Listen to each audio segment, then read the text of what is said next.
गौतम बुद्ध, जिन्हें सिद्धार्थ गौतम भी कहा जाता है, एक आध्यात्मिक नेता और बौद्ध धर्म के संस्थापक थे। उनकी कहानी में प्रबोधन, आत्मखोज और शिक्षाओं की गहरी प्रभावशाली कथा है जो दुनिया भर में लाखों लोगों पर असर डाली है। यहाँ गौतम बुद्ध के जीवन की एक संक्षेपक कथा है। सिद्धार्थ गौतम का जन्म लगभग 5वीं सदी ईसा पूर्व के आसपास के काल में हुआ था। उनका जन्म नेपाल के स्थानांतरित राज्य कपिलवस्तु में हुआ था। वे राजवंशी परिवार में राजा सुधोधन और रानी माया के पुत्र के रूप में जन्मे थे, किंतु पुराने किंगडम के शारीरिक दुखों से बचाया गया था। युवा राजकुमार सिद्धार्थ राजमहल की दीवारों के पार जाने का निर्णय लेते हैं ताकि उन्हें अपने राज्यों की स्थितियों का अनुभव हो सके।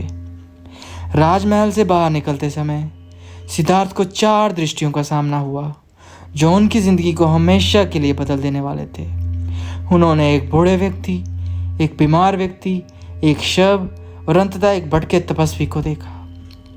ये घटनाएं उन्हें गहरी तरह से प्रभावित करती थी और उन्हें अनुभव में दिखाई देने वाले सब चीज़ों में दुख और अवस्था की अनिष्टता की पहचान हो गई। दुख से निजात पाने का समाधान ढूंढने की इच्छा की प्रेरणा से सिद्धार्थ अपने शानदार जीवन को छोड़ दिया, अपने परिवार को पीछे छोड़ दिया और खुद भी एक भटके तपस्वी बन गए।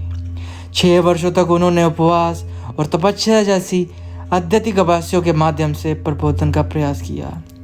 अपने समय के कई प्रसिद्ध आध्यात्मिक शिक्षकों के नीचे अध्ययन किया।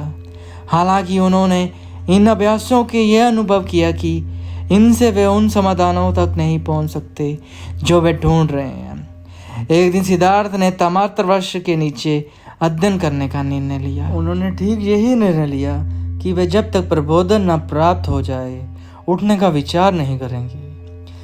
गहरे ध्यान अवस्था के कई दिनों तक सिद्धार्थ ने एक गहरे प्रबोधन का अनुभव किया। उन्हें दुख की प्रकृति, दुख के कारण और दुख से मुक्ति की प्राप्ति का ज्ञान प्राप्त हुआ। सिद्धार्थ, जिसे अब गौतम बुद्ध या जागृत हुआ व्यक्ति कहा जाता है, अपनी शिक्षाओं को दूसरों को सिखाने के लिए अपने बाकी जीवन को बिताया।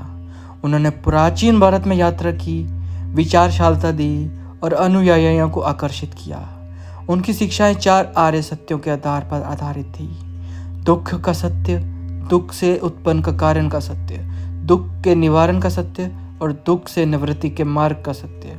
उन्होंने ध्यान और भव्यता को आवश्यक माना और बोध का अनुभव प्राप्त करने के लिए योग्यता और मुक्ति की ओर पहुंचने की प्रवृत्ति की। बुद्ध की शिक्षाएं राजाओं, महाराजाओं, व्यापारियों और साधारण लोगों में से लाखों लोगों को आकर्षित करती है। उन्होंने संघ के एक साधु और साध्वी से मिलकर संस्था की स्थापना की जो बौद्ध धर्म के अध्ययन और अभ्यास में लगे रहते हैं। बुद्ध की शिक्षाओं को धर्म के रूप में जाना जाता है, जिसे धर्म की आधारभूत ज्ञान कहा जाता है। गौतम बुद्ध के करीब 80 वर्ष की उम्र में कुशीनगर, भारत में निधन हो गया। हालांकि उनकी शिक्षाओं और बौद्ध धर्म के सिद्धांतों का प्रचार और प्रसार जारी रहा है। आज बौद्ध धर्म दुख हरता, सत्यमेव जयते, बौद्ध मार्ग के माध्यम से मुक्ति की प्राप्ति को स्थापित करने पर बल देता है।